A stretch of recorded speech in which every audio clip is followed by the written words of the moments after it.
आदाब के 24/7 में आपका स्वागत है। मैं हूं मुस्तफा आदिलाई। सबसे पहले देखते हैं मुख्य समाचार। कर्नाटक के मैसूर पहुंची राष्ट्रपति द्रौपदी मुर्मू कई कार्यक्रमों में करेंगी शिरकत। गुलाम नबी आजाद ने किया नई पार्टी का ऐलान, डेमोक्रेटिक आजाद पार्टी रखा नाम। हिमाचल प्रदेश के कुल्लू में एक पर्यटक वाहन खाई में गिरी, 3 IIT छात्रों सहित 10 लोगों की हुई मौत। ज्ञानवापी मस्जिद मामले में सुनवाई से सुप्रीम कोर्ट का इनकार, कहा हाईकोर्ट जाएं याचिकाकर्ता।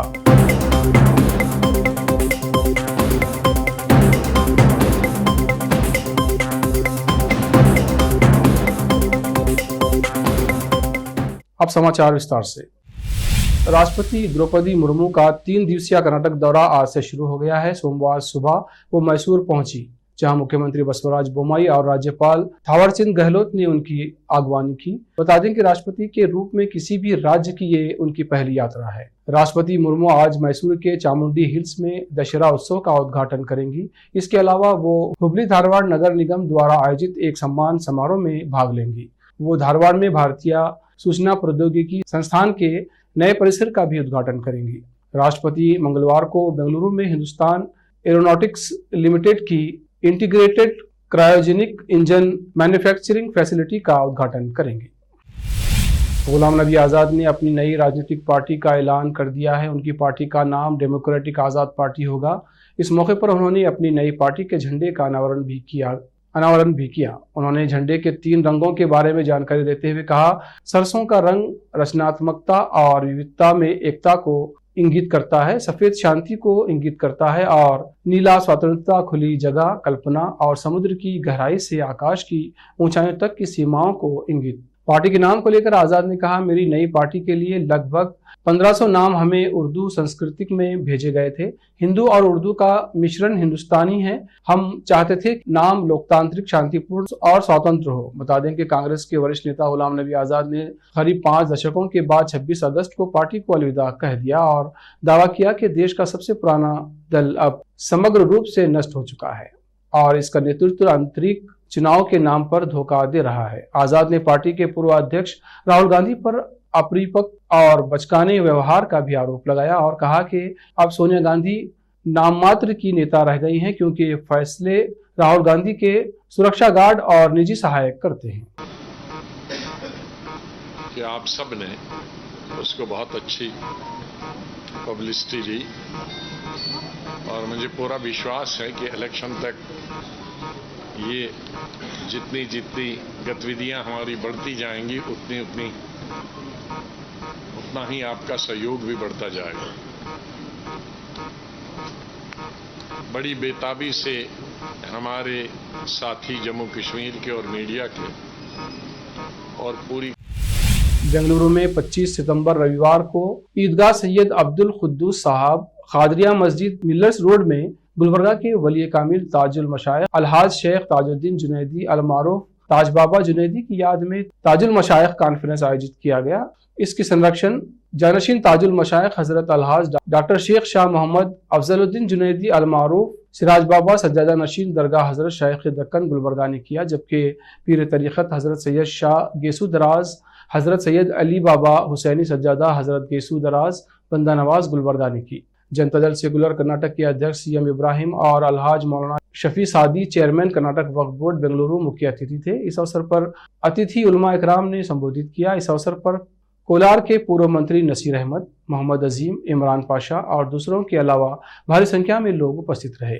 इस अवसर पर जनता दल सेकुलर के राज्य अध्यक्ष CM इब्राहिम और सज्जादा नशीन हजरत शेख दक्कन हजरत अलहाज डॉक्टर शेख शाह मोहम्मद अफजलुद्दीन जुनैदी अलमारूफ सिराज बाबा सज्जादा ने मीडिया से बात की।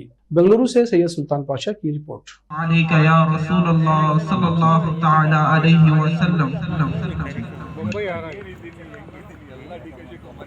निगाहों में लिए फिरता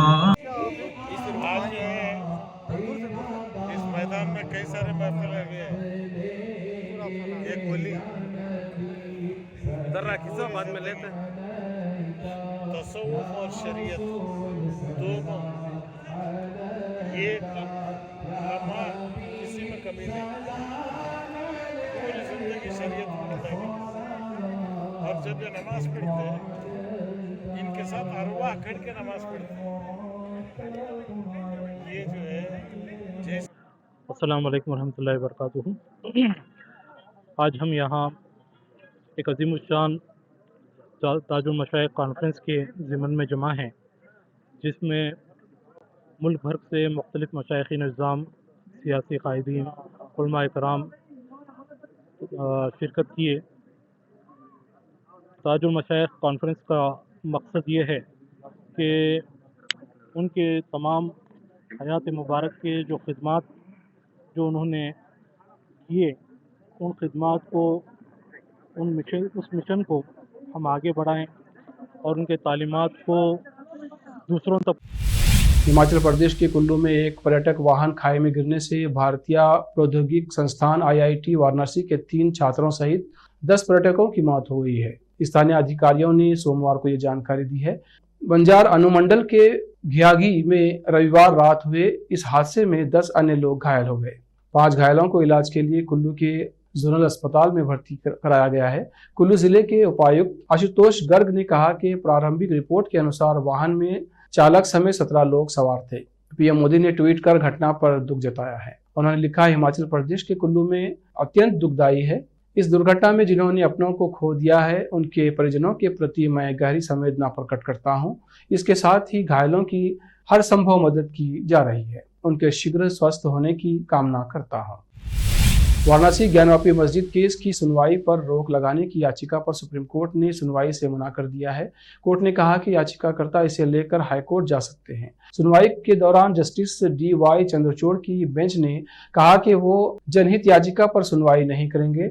ज्ञानवापी मामले में वकील MM कश्यप की ओर से ये याचिका सुप्रीम कोर्ट में दायर की गई थी। नई याचिका में कहा गया है कि 1993, 1995 और 1997 में सुप्रीम कोर्ट ने काशी और मथुरा को लेकर 3 आदेश दिए थे। इन आदेशों में दोनों जगह पर मौजूद वर्तमान मंदिर और मस्जिद की यथास्थिति बनाए रखने के लिए कहा गया था। अब वाराणसी में जो कुछ भी हो रहा है वो सुप्रीम कोर्ट के आदेश के खिलाफ है। याचिकाकर्ता MM कश्यप ने कहा कि 90 के दशक में ये तीनों आदेश अयोध्या मामले में पक्षकार रहे असलम भूरे की याचिका पर आए थे। याचिकाकर्ता ने तब अयोध्या की तरह काशी और मथुरा में भी धर्मस्थलों को नुकसान पहुंचाए जाने की आशंका जताई थी। अब वक्त है ब्रेक का। ब्रेक के बाद जल्द लौटते हैं। हिंदुस्तान के हर कोने में हम हैं मौजूद। 24 घंटे हालात पर गहरी नजर, खबरों से जुड़े चुपते सवालात, और आपको दिखाता है धार्मिक, सामाजिक, राजनीतिक,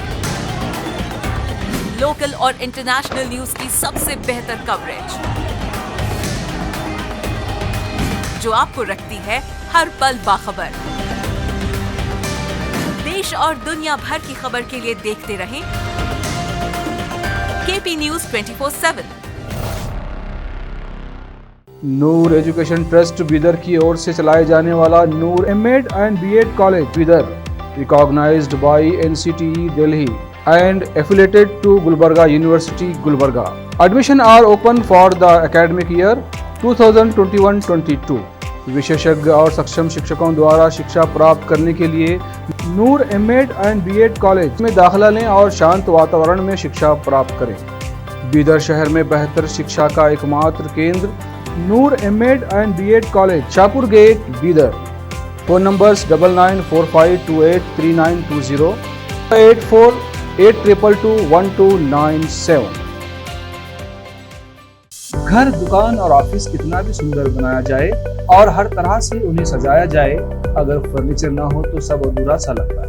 और अच्छा फर्नीचर घर, दुकान और ऑफिस को 4 चांद लगाता है और देखने वालों में शान बढ़ाता है। और जब घर इतना सुंदर बनाया जाता है तो उसमें बेहतर और सुंदर फर्नीचर का भी उपयोग जरूरी है। अपने घर, दुकान, ऑफिस के लिए अच्छा और सुंदर और पायदार फर्नीचर और दूसरी चीजों का बीदर शहर में एकमात्र केंद्र है Nikita industries and Nikita furniture showroom, जहां पर एक ही छत के नीचे विभिन्न डिजाइन और विभिन्न रंगों और विभिन्न कंपनियों के पलंग, अलमारी, सोफा सेट, डाइनिंग टेबल, सिंगारदान, ऑफिस काउंटर्स, विभिन्न कलर्स और डिजाइन की कुर्सियां, बहुउपयोगी चौकियां और दूसरी चीजें उपलब्ध हैं। घर, ऑफिस और दुकान बनकर तैयार है और वहां के लिए फर्नीचर का सोच रहे हैं तो देर किस बात की, तुरंत चले आइए। Nikita industries and Nikita furniture showroom, shed number C1, industrial estate, Gandhiganj, Bidar. अधिक जानकारी के लिए शोरूम के मालिक जयराज खंडे से इन नंबर्स पर संपर्क करें। 9448128148, 08482227010। ब्रेक के बाद फिर एक बार आपका स्वागत है। आइए देखते हैं आगे के समाचार। उत्तर प्रदेश के संभल जिले के असमली थाना क्षेत्र के विलालपत गांव में कड़ी सुरक्षा व्यवस्था के बीच चहलुम का जुलूस निकाला गया। लोगों ने बड़ी संख्या में हिस्सा लिया। विलालपत में मजलिसों का आयोजन किया गया जिसमें नवाखानी की गई। विलालपत शरीफ गांव में चंदा मियां वारसी की दरगाह के डॉक्टर हसन मियां वारसी सदारत में चहलुम के ताजिए स्थित चौक इमामबाड़े पर एकत्र हुए। यहीं से जुलूस आगे बढ़ा जिसमें यहाँ के ताजिए आकर्षण का केंद्र रहे। या हुसैन की सदाएं बुलंद करके लोग ढोल नगाड़ों से मातम कर रहे थे। मरसिया नवाखानी के बीच जुलूस गमजदा माहौल में करबला की ओर रवाना हुआ। सुरक्षा व्यवस्था के लिए असमली थाना पुलिस भी लगाई गई थी। वहीं शफात नगर हरसिमपुर में भी चहलुम का जुलूस निकाला गया। आप यदि मेहनत करते हैं तो सफलता कहीं से भी आपके पास पहुंच जाएगी। एक बार फिर ये बात सच हुई है। Dance India dance super mom के इस सीजन का टाइटल हांसी हरियाणा की वर्षा बुमरा ने जीत लिया है। कभी मजदूरी करने वाली वर्षा का ये मुकाम हासिल करना किसी इंस्पिरेशन स्टोरी से कम नहीं है। रविवार को हुए ग्रैंड फिनाले में सभी प्रतियोगिताओं को पीछे छोड़ते हुए वर्षा ने यह खिताब अपने नाम किया है। उन्हें इनाम में ट्रॉफी के साथ साथ 10 लाख रुपए का विनिंग अमाउंट भी मिला है।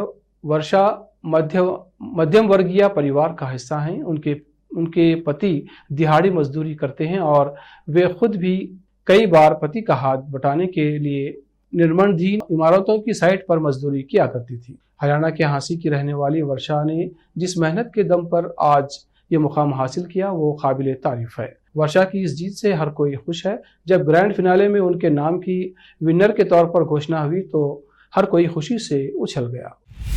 देश की राजधानी दिल्ली से एक हैरान करने वाला मामला सामने आया है। यहाँ नई दिल्ली रेलवे स्टेशन के बाहर अजमेरी गेट की तरफ एक आरपीएफ कांस्टेबल ने जमकर हंगामा किया। बता दें कि कांस्टेबल उस वक्त शराब पीकर नशे में धुत था। आरोपी कांस्टेबल ने मौके पर मौजूद एक महिला से भी बदतमीजी की। वो इतने पर नहीं रुका। शराब के नशे में धुत आरपीएफ कांस्टेबल ने महिला को मारने के लिए अपनी बेल्ट निकाल ली। हालांकि इस दौरान मौके पर मौजूद अन्य लोग लगातार उसको शांत रहने के लिए कहते रहे। बता दें कि नई दिल्ली रेलवे स्टेशन के बाहर हंगामा कर रहे आरपीएफ कांस्टेबल की करतूत को लोगों ने कैमरे में कैद कर लिया, जो अब सोशल मीडिया पर वायरल हो रहा है। वीडियो में आरोपी कांस्टेबल एक महिला से बहस करता हुआ दिख रहा है। वाद विवाद बढ़ने पर वो महिला को अपशब्द कहने लगता है। देखते देखते वो महिला को मारने के लिए कमर पर लगी अपनी बेल्ट को निकालने लगता है। हालांकि वहां मौजूद एक अन्य उसको ऐसा करने से रोकता है और शांत करता है। आखिर में फिर एक बार देखते हैं मुख्य समाचार। कर्नाटक के मैसूर में पहुंची राष्ट्रपति द्रौपदी मुर्मू कई कार्यक्रमों में करेंगी शिरकत। गुलाम नबी आजाद ने किया नई पार्टी का ऐलान, डेमोक्रेटिक आजाद पार्टी रखा नाम। हिमाचल प्रदेश के कुल्लू में एक पर्यटक वाहन खाई में गिरी, 3 IIT छात्रों सहित 10 लोगों की हुई मौत। ज्ञानवापी मस्जिद मामले में सुनवाई से सुप्रीम कोर्ट का इनकार, कहा हाईकोर्ट जाएं याचिकाकर्ता।